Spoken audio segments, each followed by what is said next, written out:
Welcome to the Embodiment Code. This series works through awareness, not effort. You're welcome to listen without participating in any practices. You can pause, stop, or return later at any point. Feeling nothing is still participation. Nothing here requires fixing, pushing, or achieving. Let this be received at the pace your body allows. Up until now, we focused on internal coherence. But have you ever noticed something? You can feel aligned, you can feel ready, you can feel so clear and still not be making progress? Today, we're talking about action, because embodiment that never moves stays incomplete. So Laura, why does action often get left out of spiritual spaces? Because action is often mistaken for force. Many think embodiment means staying still or reflective. But physiology is built for movement. The nervous system organizes readiness. The heart stabilizes direction. Action completes embodiment. Okay, so it's the final frontier. So a lot of people try to act before they feel aligned. And, I know even myself, I have been like, oh, I have a great idea. I think it's aligned. I think I can figure it out. And then sometimes I'll take an action and then I'll later find out that it wasn't actually aligned because of something I didn't see when I took the action.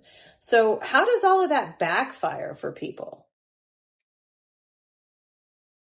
It backfires because action without coherence creates resistance. The system pushes instead of responding. Energy scatters. You end up exhausted, blocked, or misdirected. Alignment doesn't delay action. It makes it efficient. So when action is truly embodied, what does that feel like for us? How do we know it's happening? It feels inevitable, not urgent, not dramatic. The body moves before the mind debates. There's less friction, less second guessing.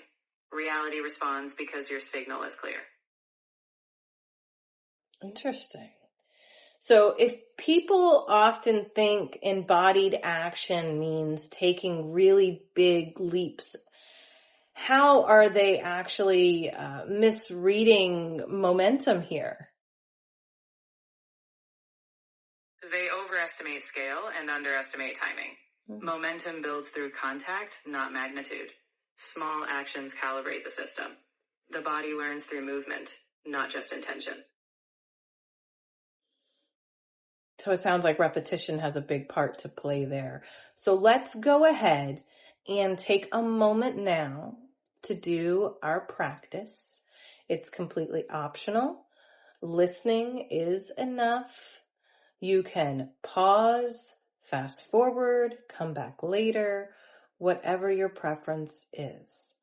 But let's go ahead and bring our attention to something you've been considering doing.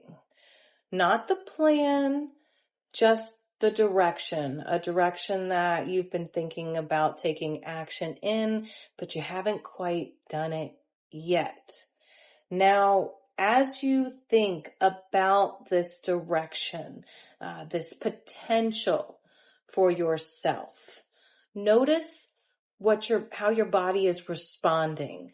Do you feel open? Do you feel neutral? Do you feel like you're contracting? How do you feel? Do you feel tense? No fixing. If it feels natural, sense the smallest possible movement in that direction.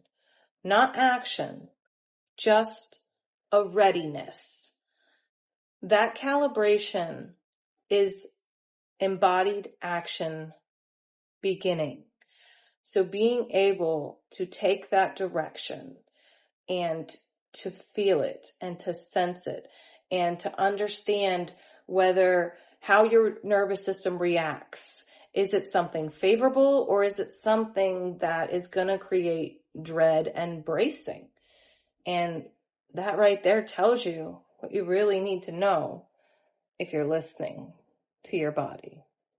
So if someone is moving from embodied action, where are we going to notice it? How do we know if everything is aligned and the action we're taking is correct? You'll notice it in response. Reality starts engaging. Conversations open. Information arrives. Paths clarify.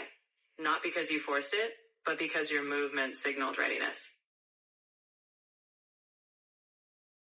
Okay, so how soon would we start feeling friction? Because I know sometimes I've gone down a path and it seemed like the right path. It seemed like a really great idea. Everything was going really well. And then all of a sudden everything just flipped and it's a crisis. And I'm asking myself, how did I get here and how did I not see it coming? So how do we prevent that? We prevent it by staying in contact, not rushing scale. Friction signals misalignment early, if we notice small repeated tension. The key is listening to how the body responds. Tiny signals of resistance can guide us to recalibrate before a crisis unfolds. So as the series continues, what is embodied action actually preparing us for? What is the next step? Embodied action prepares us for interaction. Once movement begins, the system converses with reality. Your body becomes part of the dialogue, shaping what unfolds next. That's exciting. So if someone is listening and they are just thinking to themselves, I still don't know what to do.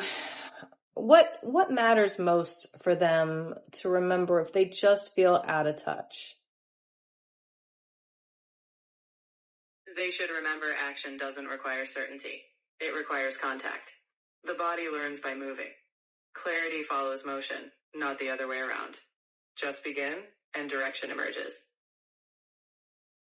So if we are just supposed to take action pick a direction and take action, and then we're supposed to just constantly be referring to our bodies to understand whether each next step is embodied versus bracing. Is that right? Exactly. Each step is a feedback loop. You move, then sense. Does your body feel open or tense? Small adjustments keep you aligned. Embodied action is a continual conversation between movement and awareness.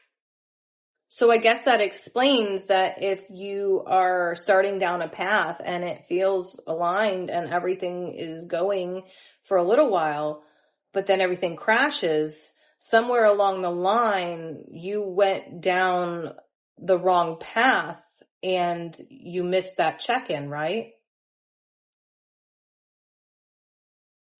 Exactly. The crash usually means you missed a signal. Small tensions, subtle friction. Regular embodied check-ins help you catch those early. Then you can recalibrate before it ever collapses. Nice. Okay, that seems to be a missing piece. Awesome. So I'd love at this point in the video to thank our Wayfinders for being here with us. We appreciate you so, so much. We love that you listen with curiosity instead of urgency.